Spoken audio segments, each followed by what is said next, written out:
Hey guys, Masonator117 here, and today I'm bringing you a tutorial on how to build an underground hostile mob spawner.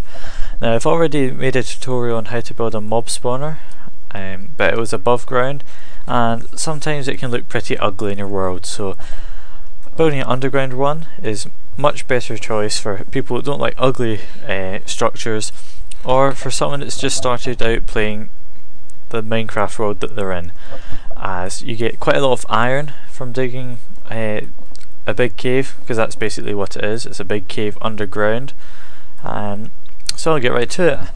First you've got to decide where you want the mobs to come up. So I'm going to pick here.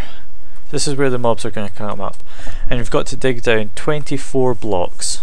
So that's 1, 2, 3, 4. Alright, I'll be back once I've done this. Okay guys, I'm back, and I'd just like to point out I found some iron here, and right at the bottom of the tunnel I've also found some more iron. So this is a very good idea for someone that's just started off a world. So now that you've dug 24 blocks down, you're going to want to dig 14 blocks out in each direction, like so, but dig 14 blocks.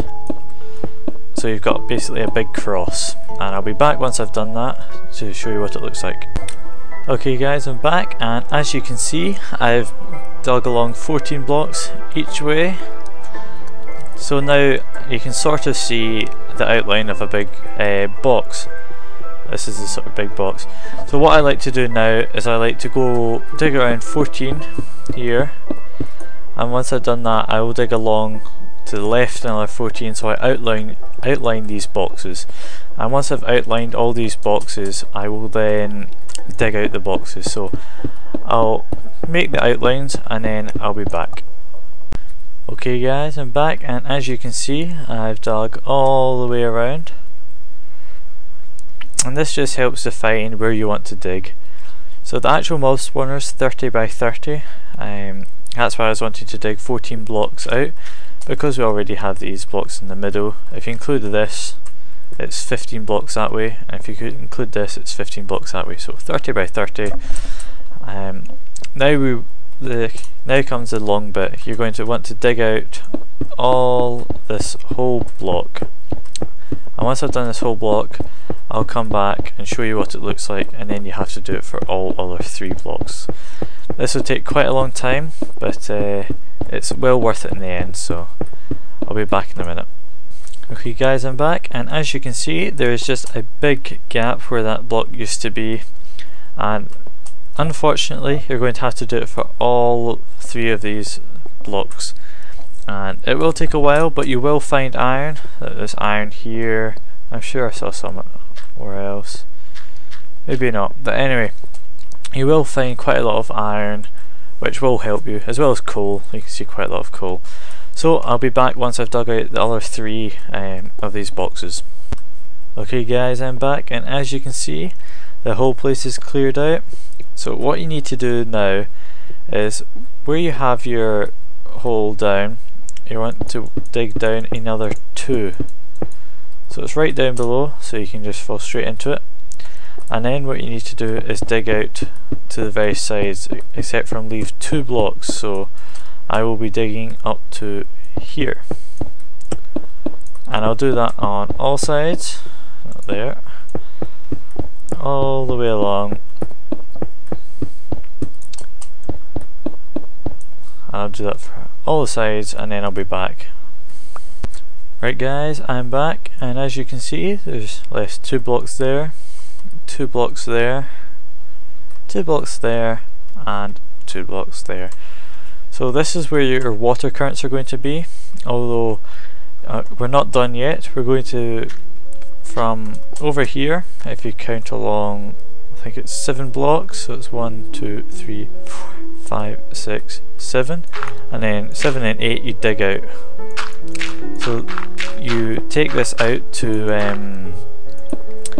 the second last block, so it'll dig out to here.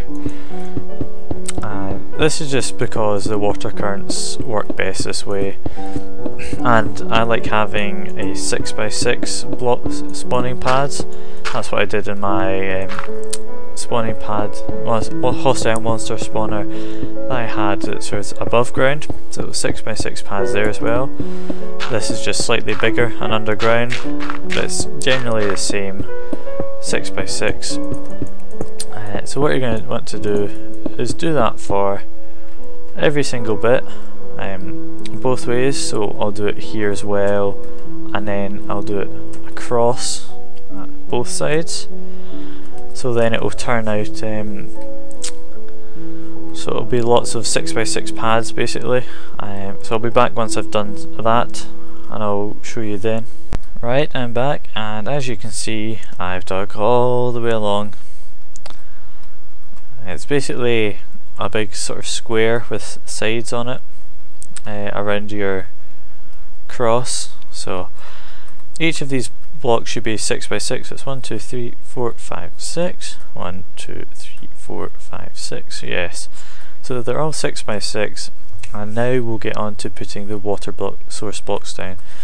What you're going to want to do at the start is place water source blocks at each of these sides, each of these corners, and we'll get into the signs and things first. I'll just quickly do this. The reason I prefer to do 6x6 spawning pads is if you have just the big chutes through the middle, a mob could spawn right over here and it would just be left doing nothing, because it takes ages to walk all the way over to here. So this will probably take a while if you're not in creative mode like I am. That's just the way it is, and unfortunately you can't just pause, you can't just sort of skip past loads of the building stages, which you did while watching the video. Right, so I've placed water on each of these side blocks, and now what we need to do is I'll dig down 3x2 here at each of the edge, right at the edge. So digging down 3x2, and then you're going to want to place stairs facing away from the water, because what's going to happen is mobs are going to get pushed and then they'll go up the stairs. You're also going to want to place signs there just before the stairs, so then you can put water on top of the stairs. Oh, wrong place. So I'll give you a quick example. If a mob's over here and then walks into the water, it's going to get pushed and it's going to get split, and it's either going to go left or right. I went right, and then it's going to get pushed up the stairs, and then the water current will carry it, and it will eventually get pushed into the middle, and I'll show you what to do then. So once you've done this at the side bits, you're going to need to go forward from here down one block, and then on the second block you're going to start doing the 2x3 again, and then you'll place the stairs there and the signs there. Now you're going to want to do this for all of the bits, and you're wanting the stairs to point towards the nearest middle section. So these are the middle sections that you've built first, the 14 blocks along. So I will quickly do that, and then I shall be back. Right, I'm back, and as you can see here, there's water currents everywhere, and no matter where the mob falls in, it's going to get pushed right into the middle.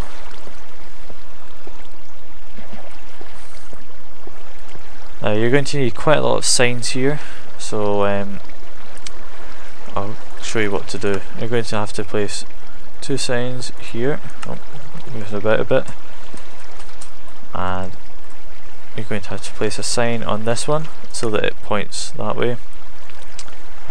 So you could always just place it on the ground, but it looks much better that way. And then you're going to have to do the exact same on the opposite side. And what you're going to want to do is take a block off there and place it on the side, and do the same for this side as well. So that basically what's going to happen is you're going to place a block of water there and a block of water there, and that'll push the mobs in. You're also going to want to do exactly the same as what you did in the bottom here, but on the top. and then you do the exact same on the opposite side, and then you can place the water there. As you can see, it doesn't disrupt any of the water, so what will happen is the mobs always swim up, so we're going to have water blocks here. So I'm going to do this quickly. It's basically making outlining a square to go up. There we go. So mobs should be pulled in, and what will happen is we're going to want to place some water here so that when they swim up, here, they'll get caught in some more water and continue swimming up. So what I'm going to do, because there's a sign here, I'm going to place one there and on the opposite side there, so then we can place water that won't move. Now if a mob's getting pushed into the middle, it's just going to swim up and it's going to get caught in these and continue swimming up. So what you're going to need to do is now place a lot of water source blocks, and every so often what you're going to want to do is, say, I don't know, halfway up, place a sign like this, and on the opposite side you're going to want to do the opposite way. So this block here is facing an empty block, this block here is facing an empty block, and basically what will happen is, because this will all be filled with water, if you leave no gaps, the mobs will actually drown on the way up, which is not what you want to happen.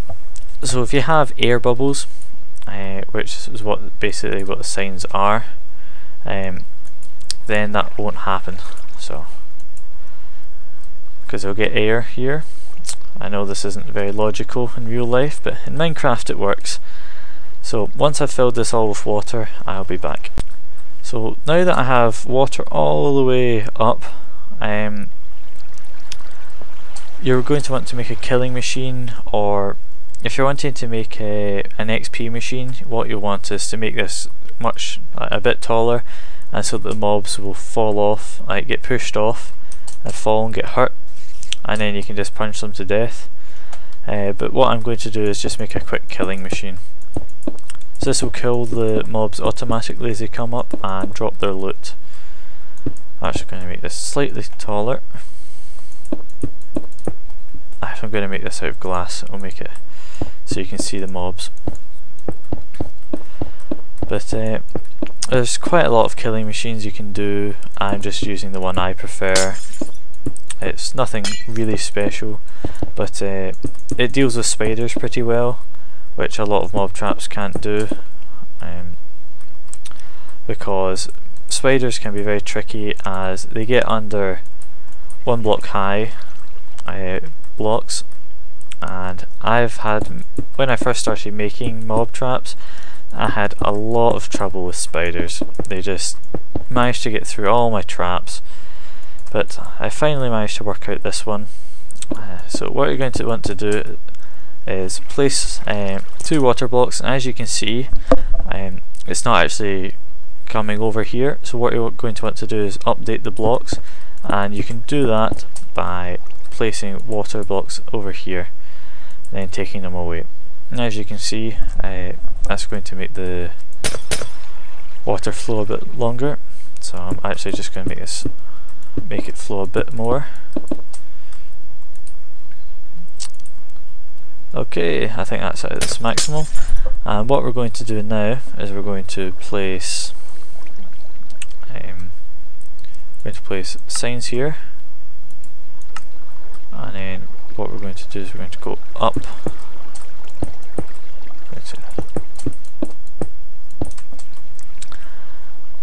and then what we're going to do is also place a sign there, and then we're going to place water here, and as you can see, the water actually lifts up to try and connect to this water, so that really helps because the mobs just get pulled up. So we're going to make this a wee bit taller, just so the mobs have an easier time of drowning. And we're going to fill this with water. Close over the top and fill it with water.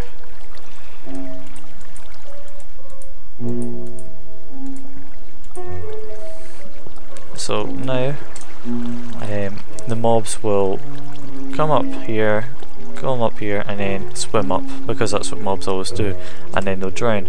And what I'm going to do here, this is where the drops all come. So